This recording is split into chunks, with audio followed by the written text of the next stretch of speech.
Why don't you introduce yourself and tell us about yourself? Sure. I'm Addie Butler. Professional title is doctor, native Philadelphian, currently living in Philadelphia. I worked for Community College of Philadelphia, retired 2 years ago, and as you know, once you retire from work, there are other things that happen to fill that time. And for me, it's the Philadelphia Seminary, Lutheran Theological Seminary at Philadelphia, work with the Southeastern Pennsylvania Synod, work with my congregation, and work with the African American Lutheran Association. And let me hasten to add, I'm a mother, one son, one daughter-in-law, and grandmother of two lovely, lovely young ladies, aged 10 and 14, Temaleo and Santi Butler. I got involved with the Lutheran Church in the mid-60s. That was a time of civil unrest, and I was a student at Howard University, Washington, D.C., and there were these people I would see sometimes on the street, sometimes on campus, kind of just talking to people and calming things down when there was a disturbance, or trying to put some truth into some of the rumors that were going around. And I came to find out these people were members of our Redeemer Lutheran Church. So I said, well, if the church has people on the street, let me go to the church and see what's going on there. And I got to know the late Reverend James Somersill, and got involved with the Lutheran Church and became a member of, it was then the Lutheran Church in America, 1969. Went to Howard University, as I mentioned, went to Penn State University, where I earned my master's degree, and then Teachers College, Columbia University. Moved back to Philadelphia. Whoever guesses, after college you're going to come back to your native home, but that's the way things worked out, and I continued to work with the Lutheran Church. I got involved with the Southeast Pennsylvania Synod, as it was called even at that time, under LCA, through the tutelage and pushing and prodding of my congregational pastor. That was the Reverend Julius Carroll. He started by saying, wouldn't you be interested in the Stewardship Committee, congregationally? Fine. Okay. A couple of years later, would you like to chair the Stewardship Committee? And that went on for a couple of years. And I said, you know, the Synod has a Stewardship Committee, and that was my first connection with something really bigger than congregational. And I was a little bit surprised, but that's okay. So then I did work with the Stewardship Committee, and at that time there was an appointed and partially elected executive committee in the Synod. I got involved with the executive committee, and then the ELCA came together, a new church-wide body made up of 3 church predecessor bodies, Lutheran Church in America, Association of Evangelical Lutheran Churches, and the American Lutheran Church. At the assembly, for our first Synod assembly as a new church, I was elected vice president of the Synod. I didn't know what that meant. Someone called and said, would you be willing to have your name entered into nomination? All you need to do, chair the meetings of the Synod Council, and serve in the absence of the bishop at a Synod assembly should that be necessary. Well, sure, you can do that. Little did I know what that meant, but I learned, and it was fine. And I enjoyed that very much. I served actually 2 terms as the vice president, Southeastern Pennsylvania Synod. Then, following my 2 predecessors, Chris Grum and Kathy Magnus had to resign from the position of vice president of the ELCA. Folks were looking around, coming into assembly. This was the assembly in Philadelphia, 1997, and I was elected vice president of the ELCA. So I was standing firmly on the shoulders of 2 of my sisters who really paved the way for me and made it a very, very fine position. It takes way too much time, but that's okay too. We love the church, and we do the things we love, and we find time to do the things that we love. Now, National Church Constitution says a little bit more than that. It says, excuse me, the vice president chairs the meeting of the church council, which is like the board of directors of our national church. Again, serve in the absence of the bishop at a church-wide assembly should that become necessary or as assigned. Also, I learned the word non-stipendiary. Never heard of non-stipendiary. That means you don't get paid. So for all the things that you do at church council and representing the church at so many things. Synod assemblies, for example, anniversaries of churches. This church is 100 years old. This church is 150 years old. Being a female vice president, going to many, many meetings of women of the ELCA, very important role to really bring that church and women of the ELCA connection together. Being a woman of African descent, there were many invitations to go to things related to the African American Lutheran Association, and on and on. So I served for 6 years, just one term, and so I thought, wow, now it's time to relax a little bit. And so I do, relatively speaking.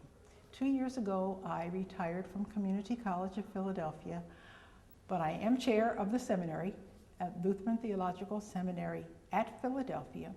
And as board chair, I also serve on the board of the Eastern Cluster of Lutheran Seminaries, and that's designed by National Church that the seminaries work in clusters, and it's been a very beneficial organization and way to use the church's resources, and also serve on the seminary's foundation board. So that really added a little bit more into my time.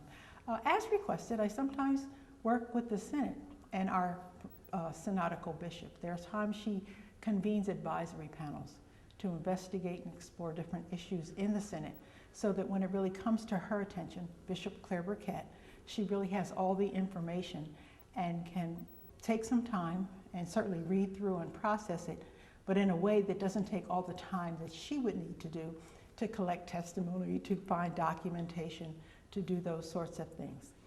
I also serve as president of our local chapter, Philadelphia Chapter, African American Lutheran Association.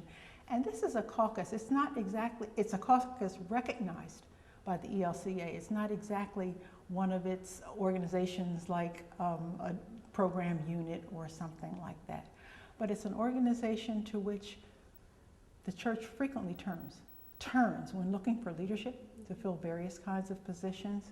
We also advocate for different issues that come before us as needing some support that one person can't do necessarily. We intentionally try to identify persons, usually younger persons, for ordained ministry, because how can you have the people if there is no one to call them? So we intentionally not only look to identify, but support financially seminarians, not necessarily from Philadelphia, but persons of color and not necessarily African American, because as you know, there are many, many more African immigrants coming into the country. So similarly, they are supported also. So time goes into that. And of course, the family stuff, the grandbabies when they come to visit. So that's pretty much what I'm doing in terms of that, what I consider the kind of professional business side of the church. One thing I really want to add about being vice president, in addition to traveling and representing the church, it was good, I felt, for a lay person to bear their testimony in a way, to share with different groups what Jesus means to me, how I first became connected, and how I first felt the call of Jesus to come, not necessarily into a Lutheran church, but into the Christian family.